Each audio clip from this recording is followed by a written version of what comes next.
पंचायती राज के दिन के मौके पर वजीर आजम ने वीडियो कॉन्फ्रेंसिंग के जरिए ग्राम पंचायतों से की बातचीत। कहा, कोरोना ने खुद इन्हिसारी की दी है सीख। मजबूत पंचायत को मजबूत जमहूरियत के लिए बताया जरूरी।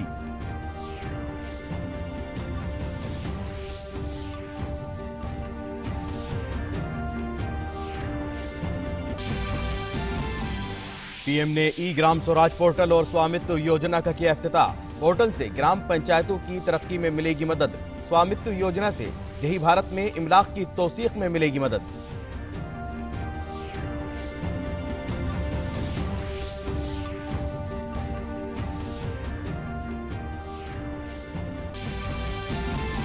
मुल्क में कोरोना के एक्टिव मामलों की तादाद हुई 17,610। अब तक 718 हुए हैं हलाक।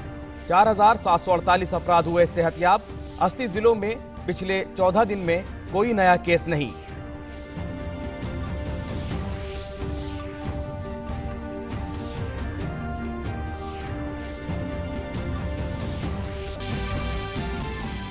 अहमदाबाद, सूरत, हैदराबाद और चेन्नई के लिए वजारत दाखिला ने तश्कील दी बैन वजारती टीमें। कोरोना मुतासिर मुलाजिम मिलने पर सीईओ की गिरफ्तारी की अफवाहों को किया मुस्तरद।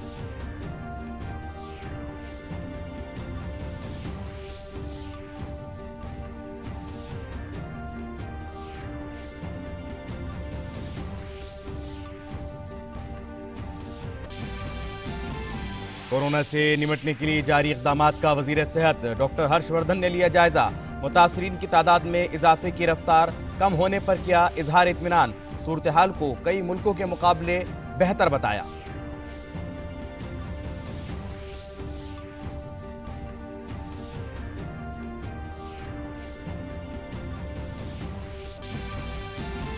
और दुनिया भर में कोरोना से 27 लाख अफराद मुतासिर। 1,90,000 अफराद की वबा से हुई मौत। अमेरिका में अमवात की तादाद 50,000 के करीब।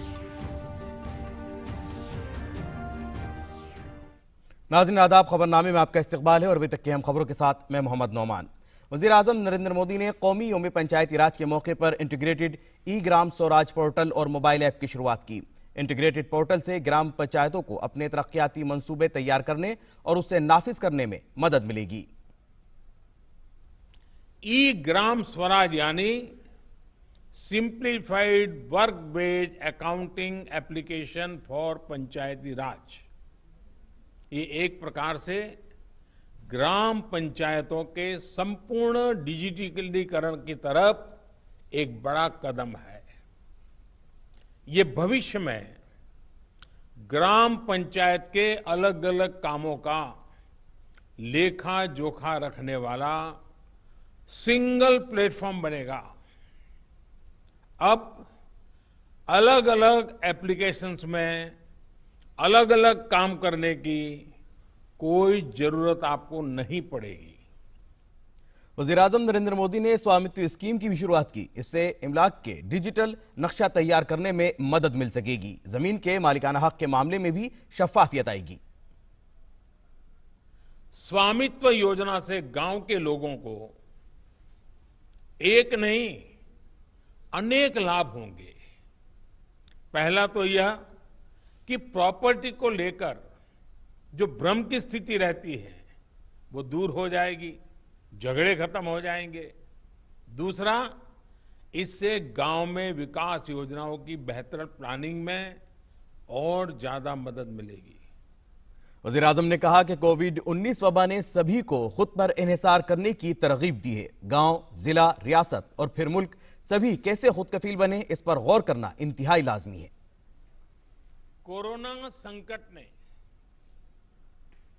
अपना सबसे बड़ा संदेश, अपना सबसे बड़ा सबक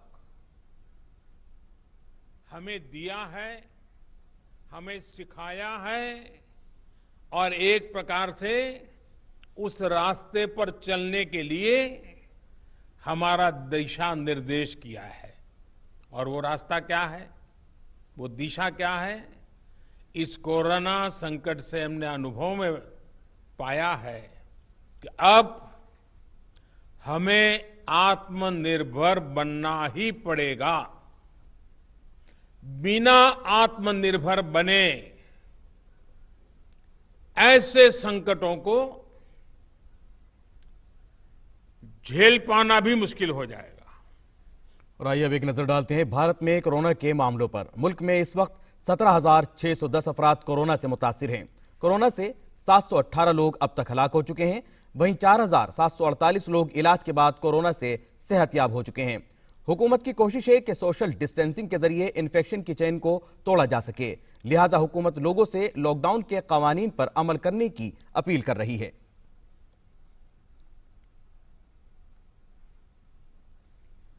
वजारत दाखिला ने उन खबरों को मुस्तरद कर दिया है कि किसी फैक्ट्री या सनती इदारे में कोरोना से मुतासिर शख्स मिलने पर उसके CEO के खिलाफ कानूनी कार्रवाई होगी। वजारत ने ऐसी अफवाहों को गलत बताया।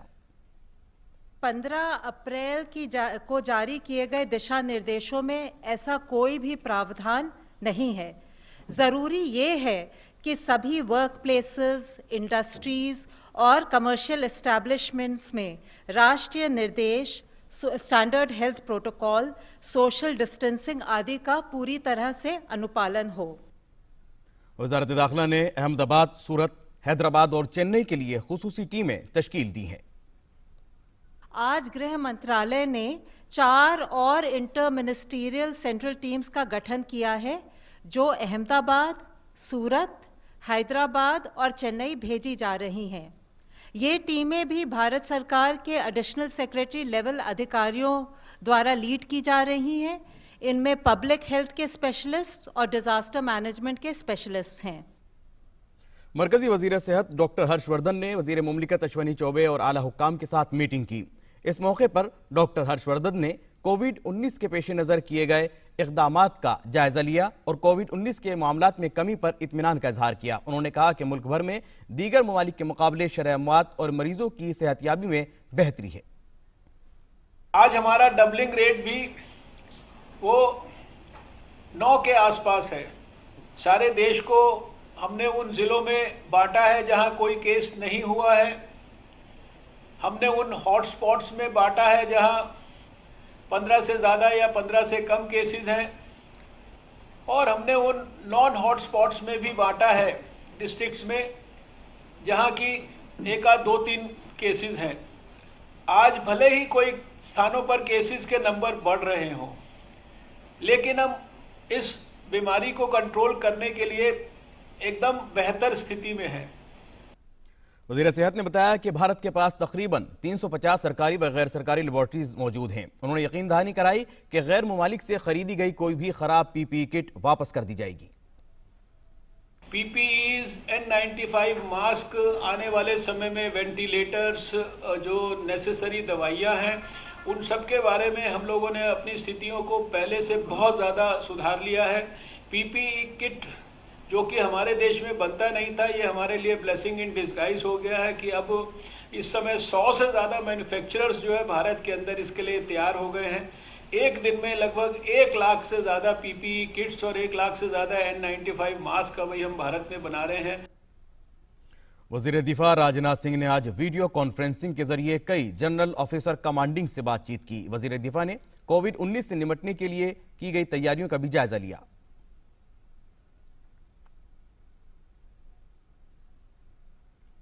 और कोरोना वायरस के कहर से नबरदाजमा दुनिया को निजात दिलाने के लिए जुमेरात से बरतानिया में दुनिया का सबसे बड़ा ड्रग ट्रायल शुरू कर दिया गया। बरतानिया में तेज रफ्तारी से शुरू हुए इंसानी तजुर्बे पर पूरी दुनिया की निगाहें मरकूज हैं। साइंसदानों ने तजुर्बे में कामयाबी का 80% इम्कान जाहिर किया है। बरतानिया में 165 अस्पतालों में तकरीबन 5000 मरीजों का 1 माह तक और इसी तरह से यूरोप और अमेरिका में सैकड़ों लोगों पर वैक्सीन का तजुर्बा होगा। ऑक्सफोर्ड यूनिवर्सिटी के शोबा इमराज इन्फेक्शन के प्रोफेसर पीटर हार्वी ने कहा है कि यह दुनिया का सबसे बड़ा ड्रग ट्रायल है। प्रोफेसर हार्वी के ज़रिए क़यादत पहले इबोला की दवा का ट्रायल किया जा चुका है। बरतानिया में कोरोना से अब तक 18,791 लोगों की जानें जा चुकी हैं और तकरीबन 1,40,000 लोग मुतासिर हैं। दुनिया भर में कोरोना इन्फेक्शन के मामले तेजी से बढ़ रहे हैं। कोरोना से मुतासरीन की तादाद 27 लाख के पार हो चुकी है। कोरोना की वजह से अमेरिका में 24 घंटों में 3,176 लोगों की मौत हुई है। इसके साथ ही यहां पर मरने वालों की तादाद 49,804 हो गई है। यहां इस वबा से 8.5 लाख से ज्यादा लोग मुतासिर हैं। फ्रांस में भी 24 घंटों में कोरोना से 516 अफराद हलाक हुए हैं। जिससे मुल्क में कोरोना से मरने वालों की तादाद 21,889 तक पहुंच गई है। वहीं मुतासिर अफराद की मजमूई तादाद 1,59,460 हो गई है। स्पेन में कल कोरोना से 440 लोगों की मौत हो गई, जिससे मुल्क में अब तक कोविड-19 से 22,157 लोगों की जान जा चुकी है। अमेरिका और इटली के बाद स्पेन दुनिया का तीसरा मुल्क है जहां कोरोना वायरस से बड़ी तादाद में लोग हलाक हुए हैं। वजारत सेहत के आदाद-ओ-शुमार के मुताबिक मुल्क में कोरोना वायरस के इन्फेक्शन के मामले तकरीबन 2,13,024 हैं। न्यूजीलैंड में कल कोरोना वायरस के सिर्फ 3 नए मामले सामने आए, जबकि 2 मजीद अफराद की मौत हो गई। मुल्क में नए मामलों की तादाद मुसलसल कम हो रही है, जो एक अच्छी अलामत है। सेहत अफसरान ने बताया कि मुल्क में इन्फेक्शन के कुल मामले तकरीबन 1,451 हो गए हैं और हलाक होने वालों की तादाद 16 हो गई है। वाज़ेह हो कि न्यूजीलैंड में गुज़िश्ता 1 महीने से सख्त लॉकडाउन नाफिज है। दाखिली उमूर के वज़ीर मुमलिकत जे किशन रेड्डी ने आज मुल्क के सबसे बड़े नीम फौजी दस्ते CRPF की पासिंग आउट तकरीब से पहली बार वीडियो कॉन्फ्रेंसिंग के जरिए खिताब किया। उन्होंने कहा कि जहां एक तरफ CRPF के जवान मुल्क के दिफा के लिए अपनी जानों की कुर्बानी देते हैं, वहीं आज उनके सामने पूरी दुनिया में फैली कोविड-19 जैसी वबा है, जो मुल्क के बाशिंदों को बचाना सबसे बड़ा चैलेंज है। आज सभी चुनौतियों के साथ साथ आपको सामने कोविड-19 जैसे महामारी का चुनौती भी खड़ी है। आपकी तैनाती जिस भी क्षेत्र में होगी, जो भी जिम्मेदारी आपको दिया जाएगी, वहां आंतरिक सुरक्षा के साथ साथ इसी महामारी से निपटने में भी आपका पूरा योगदान रहेगा। आज भी मुझे खुशी है कि CRPF का कोविड-19 जैसे महामारी से लड़ने में पूरे देश में मदद कर रहे हैं। उन्होंने कहा कि मुल्क के वज़ीर-ए-आज़म नरेंद्र मोदी और वज़ीर दाखिला अमित शाह की तरफ से मैं CRPF के उन जवानों को खिराज अक़ीदत पेश करता हूं जो अपनी ड्यूटी के दौरान शहीद हो गए। जे किशन रेड्डी ने कहा कि CRPF मुल्क के इत्तेहाद और सालमियत को मजबूत करती है। और अब बात कोविड-19 की वजह से रमजान के दौरान बरती जाने वाली एहतियाती तदाबीर की।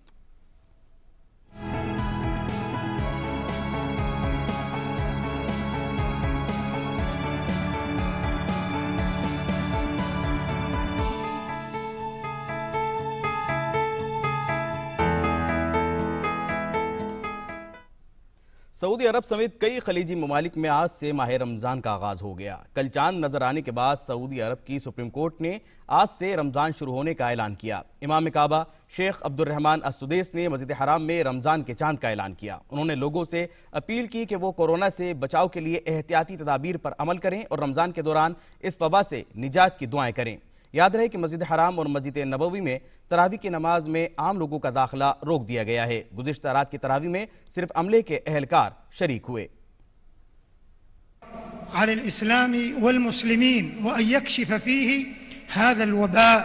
इस मुबारक महीने में इस वबा से निजात की दुआ करें। आज पूरी दुनिया में इससे बहरान की कैफियत है। हमारे लिए ज़रूरी है कि दुआ करें कि पूरी दुनिया को इससे छुटकारा मिले। इससे बचने के लिए हमें एहतियाती तदाबीर पर अमल करना है।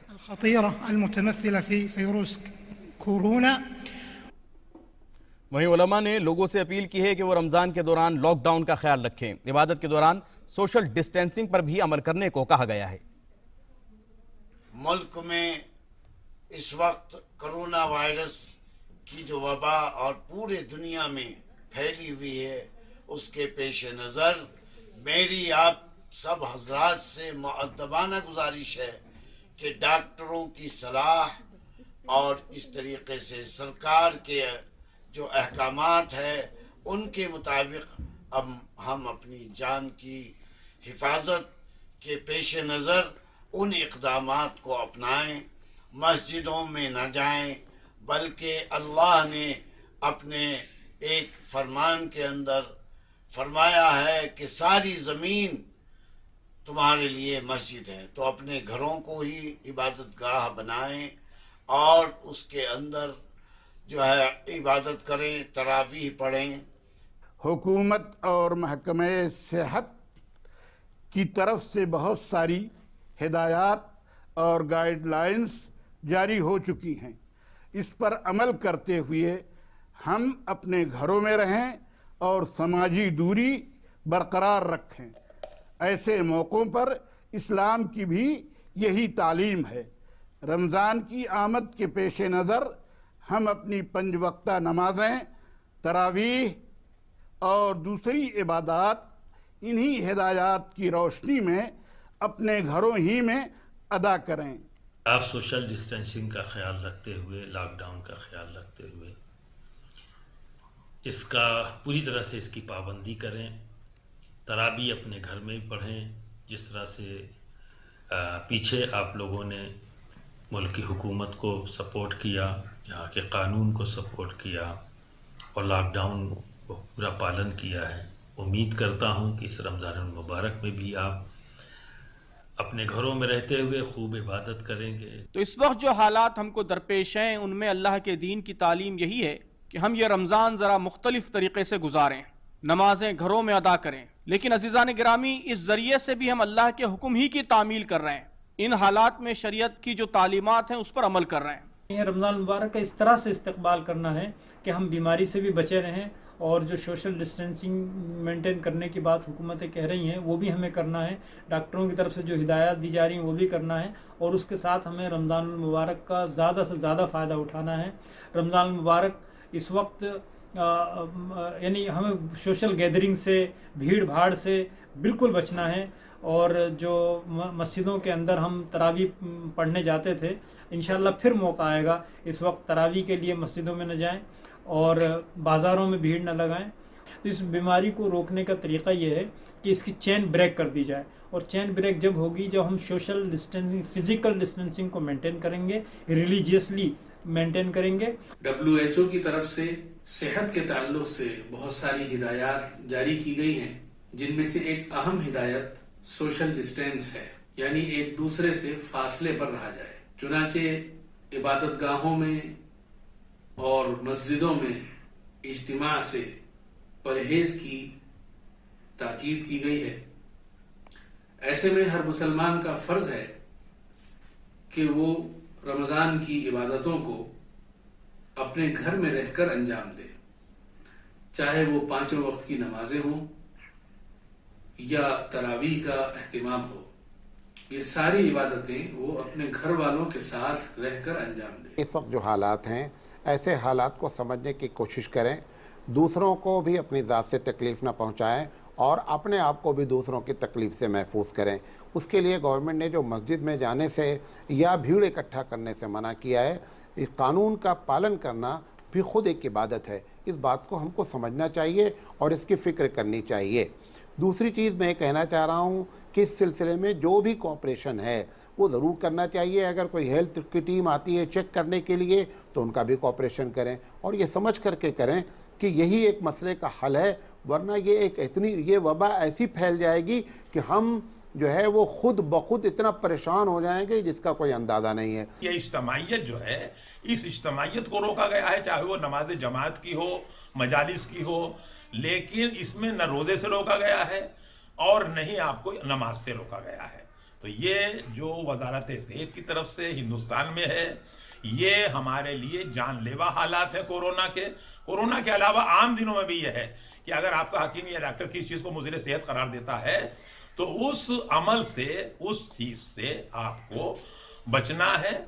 इस महीने में हम आम तौर पर मस्जिदों में जाकर अल्लाह की इबादत किया करते थे, लेकिन अभी जो हालात बने हुए हैं पूरी दुनिया के इस कोरोना वायरस कोविड-19 की वजह से, जिसकी वजह से पूरी दुनिया के मजहबी रहनुमाओं ने और उलमा ने ये मुसलमानों से अपील की है कि वो इस मौके पर अपने घरों में रहकर अल्लाह की इबादत करें, बाहर ना निकलें। और ये दीन का तकाज़ा भी है और हमारे मुल्क का तकाज़ा भी है और मुआशरे का तकाज़ा भी। अल्लाह के रसूल सल्लल्लाहु अलैहि वसल्लम ने इन हालात में अपने घरों में रहकर इबादत करने का हुक्म दिया है। अगर हम ये सोच कर के मस्जिद की तरफ दौड़ते हैं इन हालात में कि हमें ज़्यादा सवाब मिलेगा, तो हम गलती पर हैं।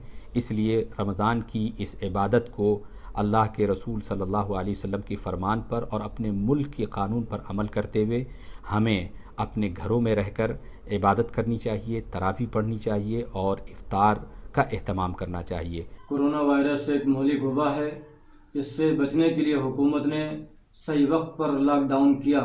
मैं इसकी प्रशंसा करता हूं और अपने भारतवासियों से, ख़ास तौर पर मुसलमानों से ये अपील करता हूं कि वो 5 वक्त नमाज़ें और जुमा की नमाज अपने घरों में अदा करते रहें और आने वाले रमज़ान मुबारक में तरावीह की नमाज का भी अपने घरों में अदा करें।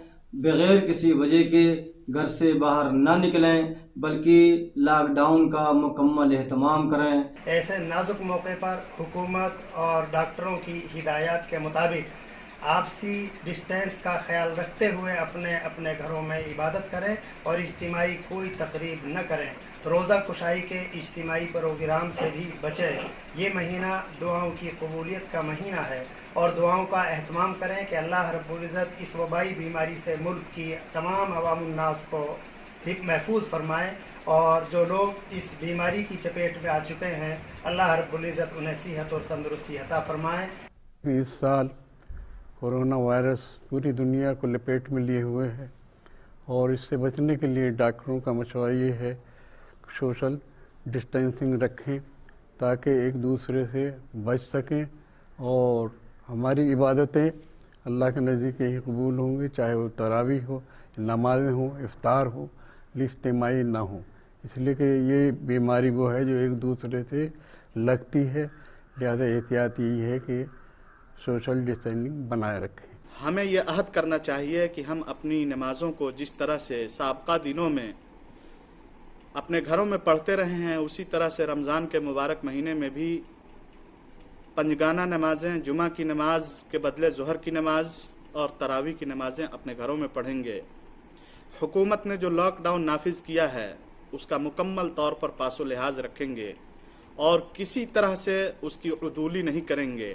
मैं तमाम हिंदुस्तानी भाइयों और बिलखुसूस मुसलमानों से अपील करूंगा कि वो सोशल डिस्टेंसिंग का खास ख्याल रखें और रमज़ानुल मुबारक में तरावीह, 5 वक्त नमाज, जुमे की नमाज घर ही में अदा करें। सरकार के बनाए हुए ज़ाब्तों पर अमल करें, घर में रहें, महफूज रहें। कोरोना का फैलाव रोकने के लिए इस बार मुस्लिम ममालिक में खुसूसी हिदायत जारी की गई हैं। लोगों को इन हिदायत पर सख्ती से अमल करने को कहा गया है। दुनिया भर में कोरोना वायरस का फैलाव रोकने के लिए इक़दाम जारी हैं। माहिरीन के मुताबिक सोशल डिस्टेंसिंग के ज़रिए इसके फैलाव को रोका जा सकता है, इसलिए ज़्यादातर मुल्कों में लॉकडाउन है। रमज़ान के दौरान लॉकडाउन का ख्याल रखने के लिए मुतअद्दिद ममालिक ने हिदायत जारी की हैं। कुछ अहम मुस्लिम ममालिक ने क्या हिदायत जारी की हैं, आइए इस पर एक नज़र डालते हैं। सऊदी अरब में मस्जिद हराम और मस्जिद नबवी समेत तमाम मसाजिद में इज्तिमाई इबादत पर रोक है। रमज़ान के दौरान हरमैन में आवाम के लिए नमाज तरावी नहीं हो रही है और सिर्फ स्टाफ के चंद लोग इसमें शामिल हैं। हरम में इज्तिमाई इफ्तार नहीं होगा। रमज़ान के दौरान लोग बहुत बड़ी तादाद में उम्रा करने पहुँचते थे, लेकिन कोरोना की वजह से उम्रा मुअत्तल रहेगा। हरमैन में इत्तिकाफ़ की भी इजाज़त नहीं होगी। मिस्र में रमज़ान के दौरान रात का कर्फ्यू रहेगा ताकि कोरोना वायरस के फैलाव को रोका जा सके। मिस्री वज़ीर आज़म ने ऐलान किया है कि रमज़ान के दौरान इज्तिमाई इबादत और दूसरी तक़रीबात पर रोक रहेगी। ईरान में कोरोना की वजह से नमाज जमात पर रोक है। मुल्क की ज़ियारतगाहों को भी बंद रखा गया है ताकि लोग जमा न हों। रहबर आला आयतुल्लाह अली ख़ामेनी ने लोगों से कहा है कि वो रमज़ान की इबादतें घर में अंजाम दें। तुर्की में मार्च के वस्त से ही नमाज जमात पर पाबंदी है। कोरोना की वजह से मुल्क के आला मजहबी इदारे ने ऐलान किया है कि रमज़ान के दौरान नमाज जमात और इज्तिमाई तरावी पर रोक रहेगी। लोगों को हिदायत दी गई है कि वो इफ्तार की दावतों का अहतमाम न करें और सोशल डिस्टेंसिंग का ख्याल रखें। इंडोनेशिया में मजहबी उमूर की वजारत ने ऐलान किया है कि तरावी घर में ही पढ़ी जाएगी। लोगों से कहा गया है कि वो इज्तिमाई इबादत न करें। ईद पर बाजमात नमाज न होने का भी ऐलान कर दिया गया है। हुकूमत ने मोडिक नामी सालाना इनखला पर भी रोक लगाई है। याद रहे कि रमज़ान के आखिर में लाखों लोग आबाई वतन में अपने घर वालों से मिलने के लिए शहरों से रवाना होते हैं। इसी रिवायती सफ़र को मोडिक कहा जाता है। हुकूमत ने कहा है कि इससे वबा का ख़तरा बढ़ सकता है, इसलिए इस साल इस पर रोक रहेगी। मुत्तहिदा अरब अमारात की फतवा कौंसिल ने वाज़ेह किया है कि रमज़ान में लोग घरों में रहकर इबादत करें। लोगों से कहा गया है कि वो तरावी भी घर में ही अदा करें। फतवा काउंसिल ने कोरोना के मरीजों और इसके इलाज में लगे मेडिकल एहलकारों के रोज़ा रखने से इस्तिस्ना करार दिया है। अफ्रीका के सबसे बड़े मुसलमान मुल्क नाइजीरिया में रमज़ान के दौरान बड़े मजहबी इज्तिमात पर रोक रहेगी। लोगों को हिदायत दी गई है कि वो रमज़ान के दौरान मजहबी और समाजी इज्तिमात न करें। नाइजीरिया में इस्लामी उमूर की सुप्रीम काउंसिल ने रमज़ान के दौरान मस्जिद में तरावी न होने का ऐलान किया है। अलजायर में कोरोना की वजह से मसाजिद में नमाज जमात पर रोक है। लोगों से कहा गया है कि वो घर पर ही इबादत करें। अलजायर की फतवा कमेटी के सदर ने बताया कि रमज़ान के दौरान इबादत को नशर किया जाएगा ताकि लोग घरों में बैठकर उन्हें सुन सकें। मुल्क शाम में रमज़ान के दौरान इज्तिमाई इबादत पर रोक रहेगी। सदर बशार उल असद की हुकूमत ने ऐलान किया है कि मुल्क की मस्जिदों में 2 मई तक जमात नहीं होगी।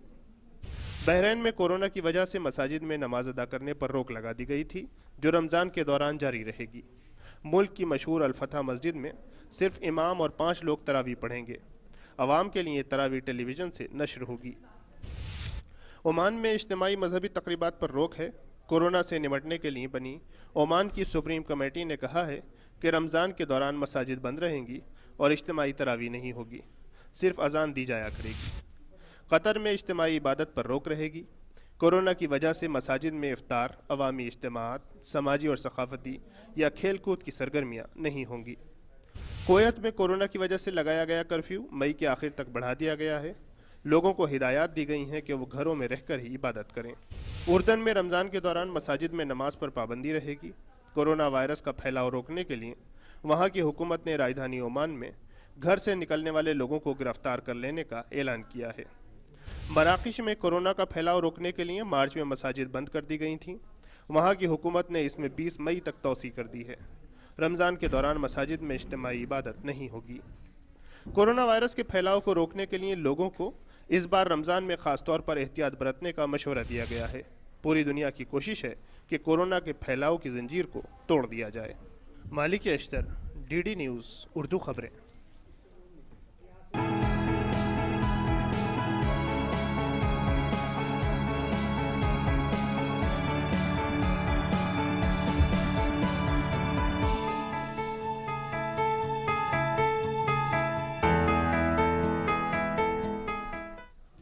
नाज़रीन, ये थी कोरोना की वजह से रमज़ान में एहतियात से मुताल्लिक़ खबरें, और इसी के साथ उर्दू खबरों का ये बुलेटिन यही मुकम्मल होता है। इजाज़त दीजिए, आदाब।